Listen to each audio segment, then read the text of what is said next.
Alkisah, hiduplah seorang pemuda Madinah yang pekerjaannya sebagai penggali kubur.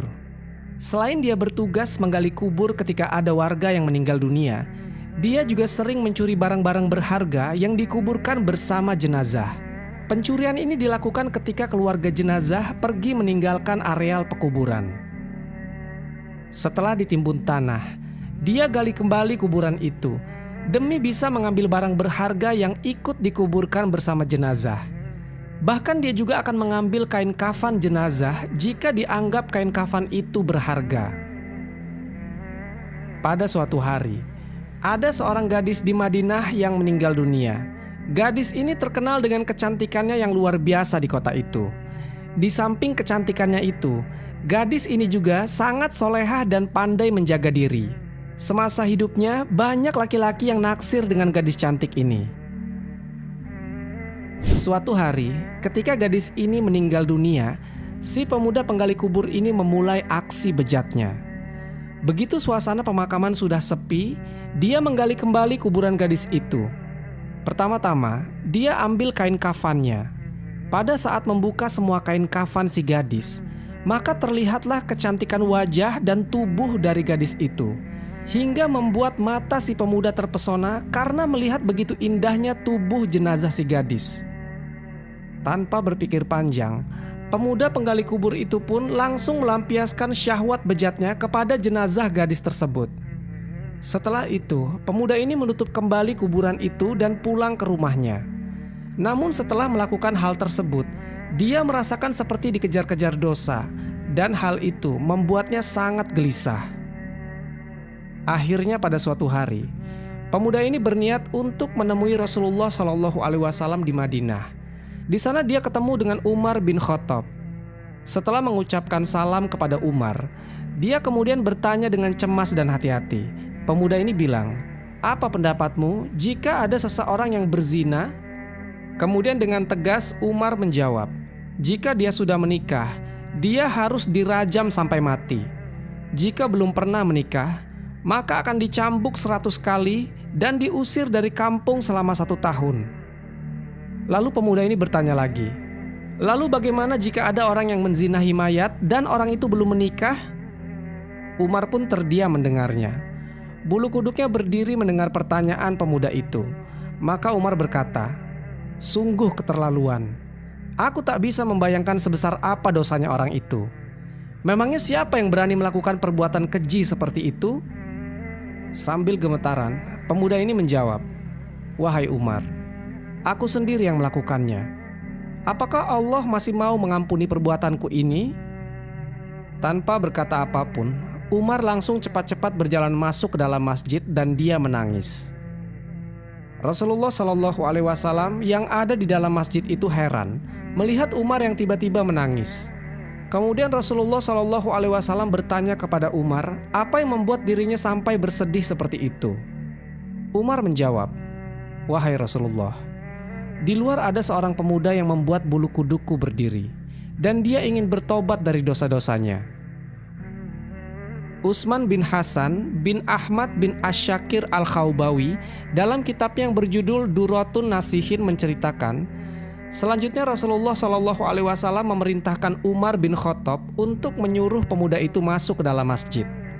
Setelah masuk, Rasulullah SAW melihat pemuda ini nangis terseduh-seduh. Kemudian Rasulullah pun bertanya, "Wahai anak muda, kenapa engkau menangis?" Pemuda itu menjawab, "Ya Rasulullah, aku ini terlalu banyak dosa. Aku takut jika Allah akan marah besar kepadaku." Rasulullah SAW bertanya, "Apakah engkau telah menyekutukan Allah? Atau engkau telah membunuh orang yang tidak bersalah?" Si pemuda menjawab, "Tidak ya Rasul, aku tak pernah melakukan kedua hal itu." Rasulullah SAW berusaha menghibur anak muda itu. "Ketahuilah anak muda, Allah akan mengampuni dosa-dosamu sekalipun dosamu sebesar 7 lipat langit dan bumi. Apakah dosamu sebesar Ummul Kursi?" Si pemuda menjawab, "Bahkan lebih besar dari itu ya Rasul." Rasulullah SAW bertanya, "Apakah dosamu sebesar Arsy?" Sambil menangis, pemuda itu menjawab, Kukira lebih besar dari itu ya Rasul. Rasulullah Shallallahu Alaihi Wasallam bertanya, sebenarnya dosa apa yang kau lakukan? Coba katakan padaku. Pemuda itu menjawab, sungguh aku malu untuk mengatakannya. Kemudian Rasulullah Shallallahu Alaihi Wasallam berusaha membujuk pemuda ini. Jika tidak kau katakan, maka dosa itu akan tetap membebani jiwamu. Pemuda itu terdiam, kepalanya hanya tertunduk melihat ke lantai masjid. Kemudian dia mulai memberanikan dirinya untuk mengatakan apa yang telah dia perbuat.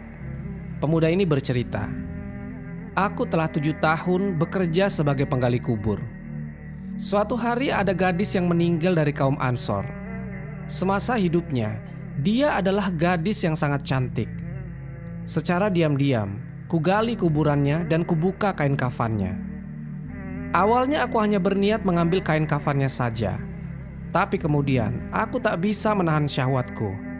Maka kulampiaskan syahwatku itu dengan menzinahi jenazah gadis itu sampai puas. Setelah itu kutinggalkan mayat itu begitu saja. Kemudian baru beberapa langkah aku mau meninggalkan kuburan itu. Tiba-tiba mayat itu bangkit lagi dan berkata padaku, sungguh celaka engkau wahai pemuda. Apakah kau tak malu kepada Tuhan yang kelak akan membalasmu di hari kiamat? Pada saat semua orang dituntut balas, engkau membiarkan aku dalam keadaan telanjang dan berhadas besar di hadapan Tuhanku. Mendengar pengakuan dari pemuda ini, Rasulullah Shallallahu Alaihi Wasallam menjadi sangat marah, dan seketika itu langsung berdiri dan berkata, wahai pemuda fasik, tempatmu memanglah pantas di neraka. Keluarlah dari tempat ini. Si pemuda pun keluar dari masjid itu dengan lemas dan hati yang hancur. Tak ada baginya untuk mendapatkan pengampunan dari dosa-dosanya itu. Sebenarnya saat itu dia betul-betul ingin bertobat kepada Allah Subhanahu wa Ta'ala. Dia pun kemudian melangkahkan kakinya tanpa tahu arah dan tujuannya. Saat itu Rasulullah Shallallahu Alaihi Wasallam ingin mendengar petunjuk langsung dari Allah Subhanahu Wa Taala tentang peristiwa yang baru saja beliau dengarkan. Di sisi lain, pemuda itu pun pergi menyendiri dalam sebuah gua di gunung. Di gua itu dia terus menangis meminta ampunan kepada Allah Subhanahu Wa Taala. Dia pun bersumpah tidak akan keluar dari gua itu sebelum Allah memaafkannya dan menyampaikan ampunannya itu lewat Rasulullah Shallallahu Alaihi Wasallam. 40 hari kemudian, tubuh dan wajah pemuda itu berubah drastis. Selama di dalam gua, dia hanya bertahan hidup dengan makanan yang dia temukan di dalam gua itu. Dia terus berdoa, "Oh Tuhannya Nabi Muhammad, Tuhan dari Nabi Adam dan Hawa, jika aku telah Engkau ampuni, maka sampaikanlah kepada Nabi Muhammad dan para sahabatnya. Tapi jika saja tobatku ini Engkau tolak, maka bakarlah aku di dunia dan bebaskan aku dari siksa di akhirat. Sungguh, aku tak akan sanggup menerima siksamu di akhirat kelak." Tak lama dari itu, Allah Subhanahu wa Ta'ala mengutus malaikat Jibril untuk menemui Rasulullah Shallallahu Alaihi Wasallam. Kemudian malaikat Jibril bertanya, "Wahai Rasulullah, Allah menitipkan salam kepadamu, dan Allah bertanya, apakah engkau yang menciptakan makhluk?" Rasulullah Shallallahu Alaihi Wasallam menjawab, Allah Subhanahu wa Ta'ala lah yang menciptakan aku dan semua makhluk. Jibril berkata, apakah engkau yang memberi rezeki kepada mereka? Rasulullah Shallallahu Alaihi Wasallam menjawab, tidak, hanya Allah yang mampu memberikan rezeki kepada makhluknya. Malaikat Jibril bertanya, maka apakah engkau yang menerima taubat mereka? Atau engkau yang menghukum mereka atas dosa-dosa mereka? Rasulullah Shallallahu Alaihi Wasallam menjawab, Maha suci Allah yang maha memberi pengampunan. Malaikat Jibril berkata, wahai Rasulullah, Allah berfirman, maafkanlah hambaku karena Allah telah mengampuninya. Kemudian Rasulullah Shallallahu Alaihi Wasallam memanggil pemuda itu dan memberitahu kepadanya bahwasanya Allah Subhanahu wa Ta'ala telah mengampuni dosanya dan telah menerima tobatnya. Tak lama dari itu, pemuda ini pun meninggal dunia. Dan juga Orang-orang yang apabila mengerjakan perbuatan keji atau menganiaya diri sendiri, mereka ingat akan Allah, lalu memohon ampun terhadap dosa-dosa mereka. Dan siapa lagi yang dapat mengampuni dosa selain daripada Allah? Dan mereka tidak meneruskan perbuatan kejinya itu, sedang mereka mengetahui. Al-Quran Surat Ali Imran ayat ke-135.